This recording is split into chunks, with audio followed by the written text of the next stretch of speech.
We have a export shipment where the buyer is coordinating the end-to-end transportation using the buyer's forwarder. However, we, the seller, are the USPPI for export clearance. Would that be considered an ex-works routed transaction? So they're filing the export clearance themselves with their own freight forwarder? Is that how I read that? The shipper is filing. Yes. Yep. The USPPI is doing the AES.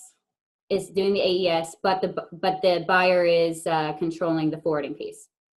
Well, if the buyer has provided the shipper with a written authorization to file the export clearance on their behalf or a power of attorney, then yes, that would be a routed export transaction. But if the shipper is taking it upon themselves to file export clearance through their broker or through their own means without that authorization from the foreign principal party of interest, then no, that's really then outside of a routed export transaction.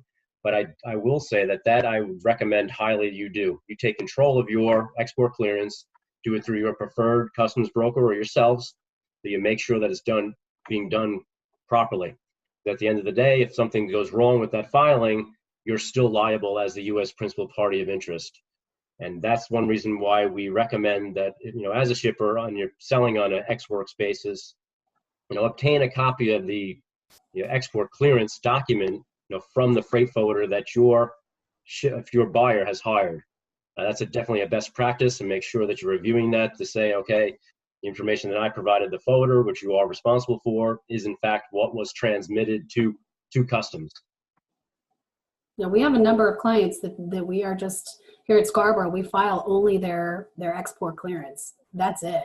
The forwarding is all done by their buyer.